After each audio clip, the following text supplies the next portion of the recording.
Arestado ang hostage taker at nailigtas ng mga otoridad ang 3 babaeng hinostage sa Barangay Kipot, Chaong, Quezon, Miyerkules ng tanghali.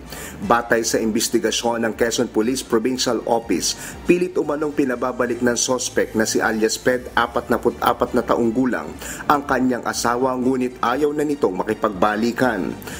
Dahil dito, binugbog umano ng sospek ang kanyang asawa na agad namang humingi ng tulong sa Chaong Police Station. Agad namang rumusponde ang mga pulis sa lugar. At nang dumating nga po itong mga pulis natin, tumakbo po itong sospek upang maiwasan ang paghuli ng ating mga kapulisan. So pumasok po siya sa isang apartment na kung saan hinostage niya po yung 3 babaeng na andun po sa loob ng apartment gamit po ang isang balisong, yung pong pan-night na 29. Agad naman nagsagawa ng hostage negotiation ang Chaong Police Station, First Maneuver Company at ang local government unit ng Chaong.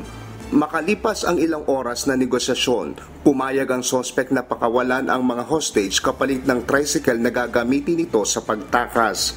So doon po sinamantala na po ng ating mga pulis na i-rescue yung pong mga hostage at naging mga tagumpay naman po ang ginawang rescue ng ating kapulisan at naaresto po itong suspect na gumawa po ng krimen.